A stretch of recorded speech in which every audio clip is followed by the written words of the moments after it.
Bom dia, pessoal, tudo bem? Vamos dar então continuidade essa semana, né, das aulas de teias alimentares.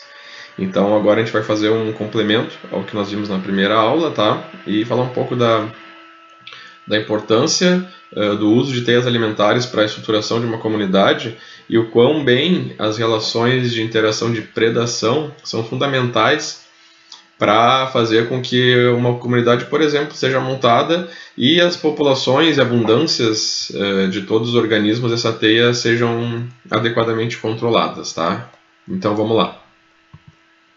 Bem, só para dar uma retomada, né, gente, em relação à estrutura de comunidades, sabendo que todos os organismos, né, de uma comunidade, eles vão em algum momento estar conectados entre si, direta ou indiretamente, de forma que as espécies assumem papéis funcionais diferentes e têm, então, como eu falei há pouco, as suas abundâncias ajustadas em uma complexa teia de interações, né? Então, dentro do contexto de ecologia de comunidades, as teias são importantes porque elas vão determinar quais animais e quais organismos se alimentam de quais organismos, né? Por exemplo, sabendo que nessa teia alimentar de um ambiente aquático no Mar Báltico, não necessariamente todos os carnívoros vão se alimentar de todos os outros carnívoros ou herbívoros, né? E nem todos os herbívoros vão necessariamente ter que se alimentar de todas as plantas. Então, pode haver preferência ou escolha nesse alimento, dado também uma questão de competição ou até mesmo pela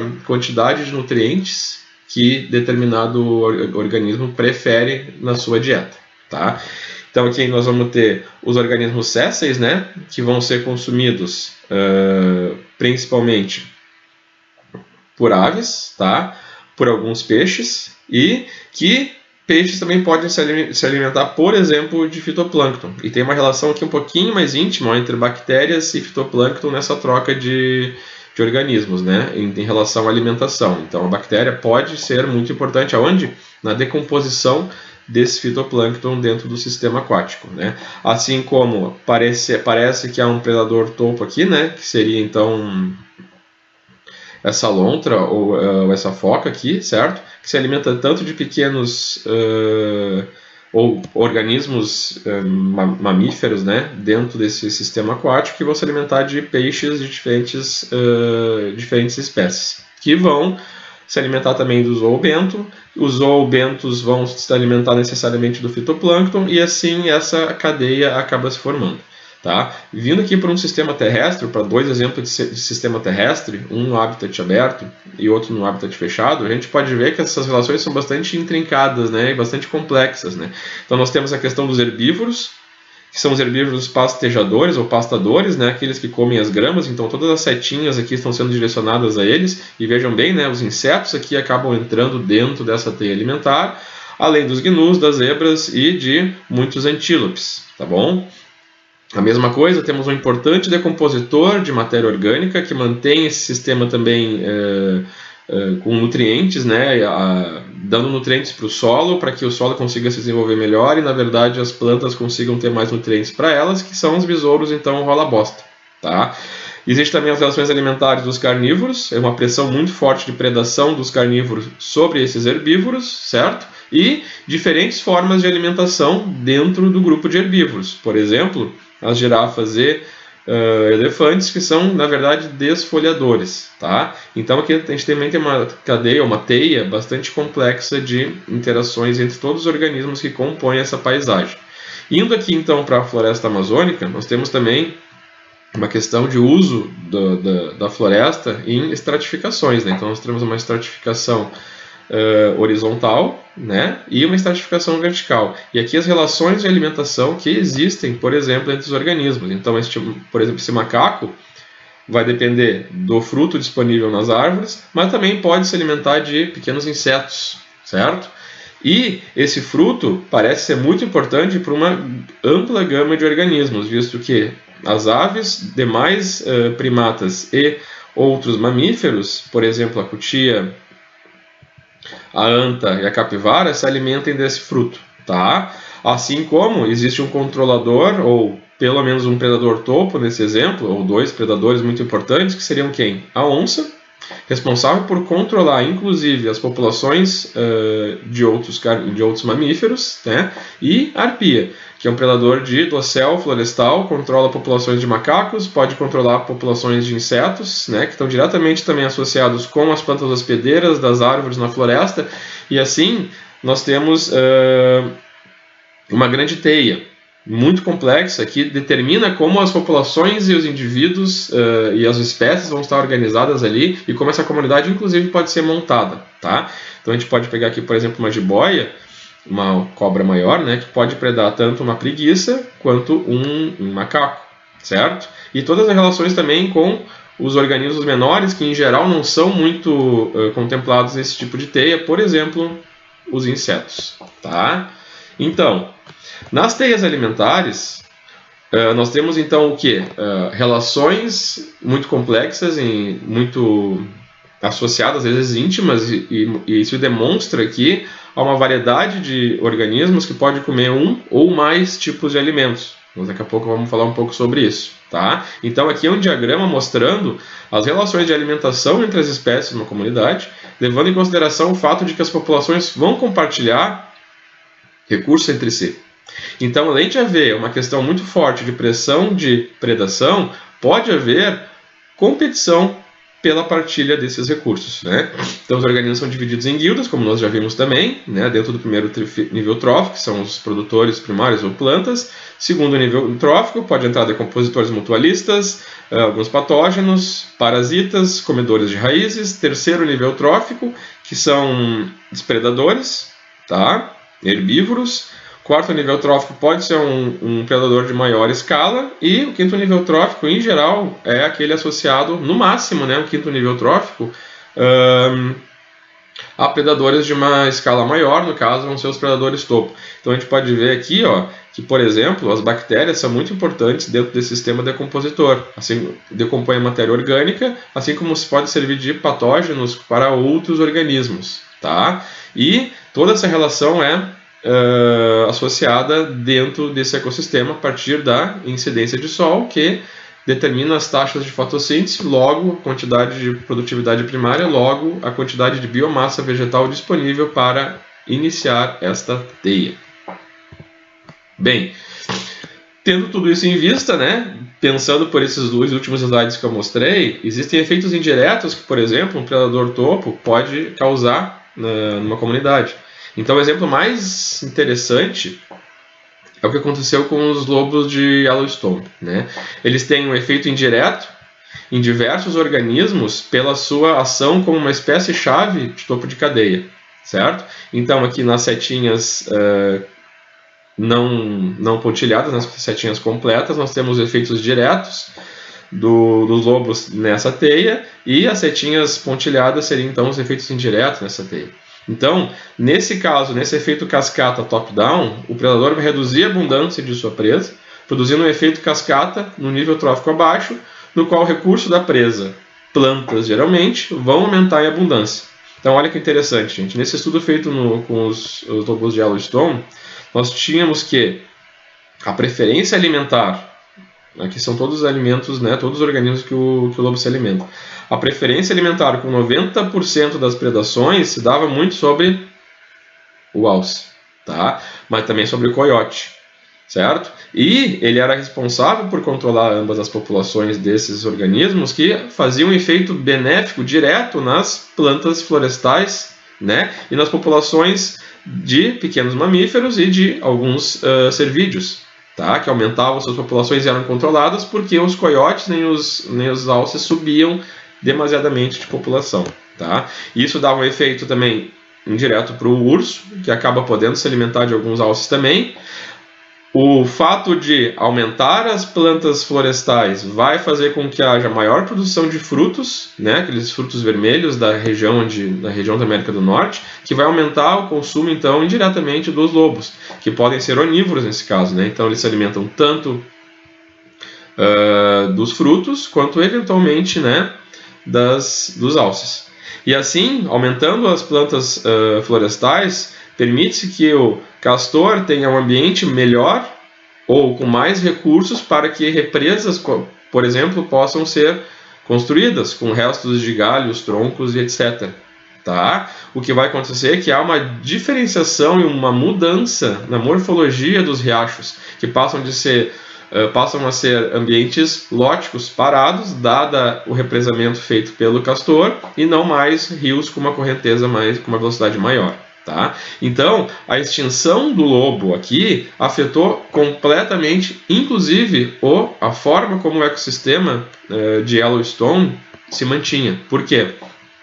Com a extinção deles, os alces e os coiotes cresceram muito em suas populações, o que fez com que essas populações de pequenos mamíferos e de alguns cervídeos diminuíssem. Com mais alces, as plantas florestais foram diminuídas em suas abundâncias e suas populações, porque havia pisoteio e o consumo das plântulas por esses organismos. Ou seja, esse ambiente antes florestal acabou se tornando um ambiente aberto, mais próximo ao ambiente campestre, o que diminuiu a quantidade de recursos para construções de represas, no qual a morfologia dos riachos, inclusive, a gente passou de algo que era represado e voltando a uma condição anterior, que era um ambiente lótico, que vai ter uma correnteza muito forte. Então, a simples remoção de um predador topo, nesse caso, espécie-chave, fez com que houvesse uma diminuição e uma desestruturação dessa teia alimentar, certo? Então, como é que aconteceu essa história, né, gente? Em 1920, o governo realmente permitiu que esses lobos fossem exterminados, né? Então, eles acabaram modificando todo um ecossistema que entrou em colapso, né? Perdendo essa questão da cascata trófica, desde o predador topo para os níveis tróficos abaixo dele. Então, as populações de alces explodiram, né?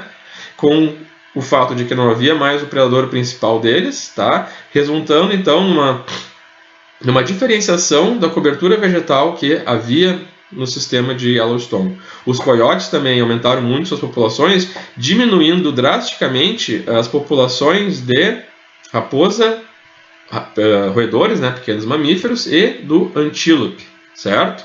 Então, deu um efeito de queda brusca populacional nesses organismos. Além disso, os castores também não tinham mais como fazer suas barragens e acabaram desaparecendo, o que também causou um efeito nos organismos que estavam dependendo totalmente desta cadeia, sendo os peixes, que mudaram o seu uso. Também alguns peixes desapareceram porque não se usava mais um ambiente mais lêntico e de água parada, e sim um ambiente lótico de água corrente. Então toda a comunidade e as espécies, a composição de espécies dos riachos mudou completamente. Tá? Com a volta e a reintrodução do lobo, tudo se estabilizou de novo, certo? Voltaram os castores, equilibrou de novo essa teia alimentar e o ecossistema voltou a ser florestal, equilibrando novamente toda a função ecossistêmica de Yellowstone. A gente pode ver isso com um pouco mais de calma na nossa aula, beleza? Então, lá em 1995, a partir do uso do ato de espécies ameaçadas, os conservadores, né, que trabalham com biologia da conservação, conseguiram introduzir o lobo, né, e simplesmente restauraram esse balanço ecossistêmico no sistema. E se viu que a perda de um predador topo, nesse caso, é muito dramática para o equilíbrio desse sistema ecológico. Bem, em relação a isso, já puxando agora um pouco mais para o encaminhamento final da nossa aula, a partir do que a gente falou, né, de efeitos indiretos, de controles de predadores pelas suas presas, a disponibilidade de recursos para os seus consumidores, este carinha aqui, Robert Penn, distinguiu e descreveu 3 tipos de teias alimentares na natureza, tá, gente? Isso tudo baseado em uma zona intertidal rochosa na costa de Washington, beleza? Então, existem 3 tipos de teias que a gente pode ter, dado os predadores topos aqui, né, ou os consumidores de topo de cadeia, né, e os seus organismos dos quais eles se alimentam. Então, a acmeia está aqui, está aqui, está aqui, né, e todos os recursos desses consumidores estão repetidos aqui embaixo.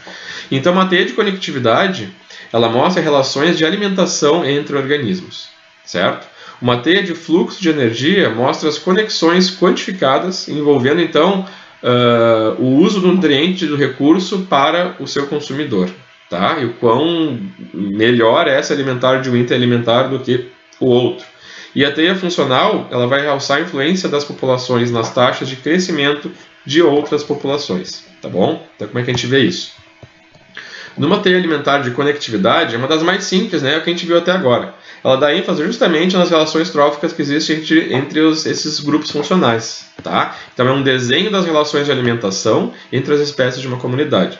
Sabendo então, por exemplo, que a gente pode ter espécies mais generalistas e pode ter, por exemplo, espécies mais especialistas, tá? Então, por exemplo, este predador aqui, a catarina, ela se alimenta de vários itens alimentares. Tudo que, lembrando que toda a setinha é em direção ao recurso que dá nutrientes para o seu consumidor, ou seja, a sua presa dando nutrientes para o seu predador. Então a catarina, ó, se alimenta de 1, 2, 3, 4, 5 itens alimentares. Tá? Nos parece que toda essa teia ela parece ser muito formada, né, estruturada por organismos bastante generalistas. Todos eles têm pelo menos 3 itens alimentares ou mais de 3 itens alimentares. Tá? Então só por isso é possível determinar especialização de habitat ou de hábito alimentar ou generalização de hábito alimentaar. Isso pode definir espécies especialistas ou espécies generalistas em relação aos seus hábitos alimentares. Numa teia de fluxo de energia, gente, obviamente que há já uma entrada aqui, né, do ponto de vista ecossistêmico. Por quê? Sabendo que o fluxo de energia ele vai passando de nível trófico para nível trófico, essa energia vai sendo perdida conforme ela passa. Tá? Então, ela é baseada na quantidade de energia que é transferida como alimento. E a gente pode perceber aqui, ó, que, por exemplo, o Strongylocentrotus, que nome, ele se alimenta de 2 itens alimentares, tanto de diatomáceas bênticas, tá?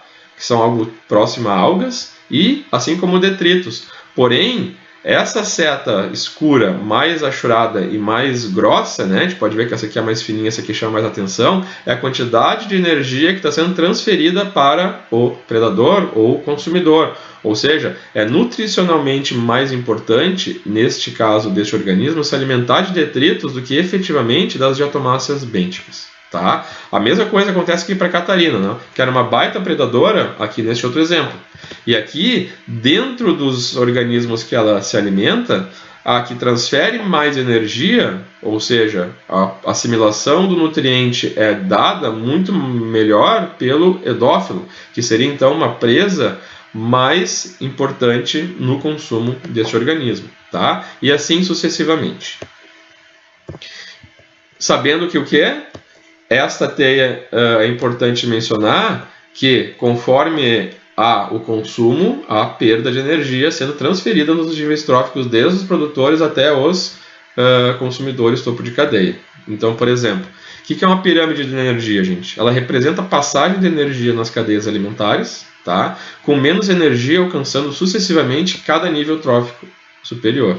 Então, a energia é perdida em cada nível, por causa do trabalho realizado pelos organismos naquele nível e pela ineficiência das transformações biológicas de energia, ou seja, a assimilação do nutriente é uma coisa que se chama eficiência ecológica. Isso provavelmente vai ser conversado com vocês em Ecologia 3. Então aqui, ó, essa barra verde indica o quanto de produtividade primária, o quanto de fotossíntese foi bem realizada e bem aproveitada pelas plantas, que vai ser transferida para os consumidores primários, que são os herbívoros. Então vocês vejam que ela forma uma pirâmide, porque a energia que foi mantida aqui e transformada e disponibilizada para o nível acima, ela é bastante grande. Porém, somente em torno de 5 a 20% da energia que foi produzida aqui vai passar para o nível trófico superior. E vejam que isso é muito pouco, né, gente? Então, os herbívoros pegam toda a biomassa disponível aqui, né, dadas as suas relações alimentares, na teia alimentar, que nós estamos montando uma cadeia alimentar. Conforme os consumidores secundários se alimentam dos herbívoros, eles vão levar já uma perda de mais 5 a 20%. E lá no último nível trófico, ó, o topo da cadeia ou dessa pirâmide, existe muito pouca energia disponível a partir do que foi iniciado nesse sistema. E a teia alimentar funcional, então ela dá ênfase no papel funcional de cada espécie, tá? Dentro daqueles níveis tróficos. E o que é o papel funcional, né? É os alimentos que esses organismos usam. Então, ela é baseada na influência dos consumidores sobre a dinâmica das populações de recurso, ou seja, aqui no papel funcional é um papel controlador que predadores ou consumidores exercem sobre seus recursos, né, ou presas, tá? Então, dentro desse sistema, Strongylocentrotus e Catarina são muito importantes para controlar edófilo, né, que serve de alimento tanto para a Catarina quanto para esse outro organismo, e a mesma coisa acontece aqui. Então esses dois predadores têm um papel controlador muito fundamental nesse sistema, tá? Se alimentando bastante, né, das populações tanto de edófilo quanto das diatomáceas bênticas, controlando então suas populações e abundâncias. Tá? Então o papel controlador de uma espécie sobre a outra corresponde ao fluxo de energia fluindo nas conexões da teia. Muito provavelmente sim. Tá? Então, alguns consumidores ingerem energia considerável, mas sua remoção não tem efeito detectável na abundância de seus recursos. Por quê? Tá? Então, a associação da teia de fluxo de energia com a teia funcional pode responder essas nossas duas perguntas. Tá? Então, esse papel controlador ele pode ser revelado somente por experimentos. É claro que para testar efetivamente a eficiência de tudo isso, experimentos podem ser feitos. E colchões rochosos, como a gente já falou anteriormente, são sistemas muito legais para testar isso. Né? Então, isso não precisa corresponder à quantidade de energia fluindo através de uma determinada conexão na teia alimentar, como é necessariamente mostrado nessa figura. Tá? E é importante notar também que alguns consumidores, como o molusco Acmeia pelta e o Acmeia mitra, eles ingerem considerável energia alimentar. Né? Eles pegam bastante energia para eles. Tanto a Acmeia, por ser aqui, ó, tem uma barrinha, uma setinha mais grossa, aqui também da coralina e aqui das diatomáceas bênticas, tá? Mas a remoção desses consumidores não vai ter um efeito detectável na abundância de seus recursos, porque efetivamente o controle dessa estrela do mar, dessa diatomácea, por exemplo, ela é feita muito mais pela estrela do mar e pelo Quíton Catarina. Deu para entender? Então, por mais que isso aqui seja um recurso importante, quem controla efetivamente com mais eficiência através da observação da teia funcional é exatamente uma estrela do mar e um Quíton. Então, uma coisa não necessariamente leva a outra, e às vezes é importante a gente usar e avaliar efetivamente mais de uma teia juntas, porque com a teia de fluxo de energia e com a teia funcional a gente consegue tirar mais explicações biológicas de controles populacionais e de preferências alimentares em relação à transferência de energia. Então não necessariamente transferir bastante energia vai fazer com que o organismo seja efetivamente controlado por esse outro organismo consumidor, mas sim as relações efetivas e como essas populações se decaem em relação à pressão de predação desse cara ou desse cara aqui. Mas como eu falei no início desse slide, isso só pode ser determinado por experimentos realizados, né, com bastante critério. Tá bom, gente? Então eu acho que a aula de hoje era isso e estamos encerrando então a parte de teias alimentares em Ecologia 2. Muito obrigado, pessoal. Até a nossa aula.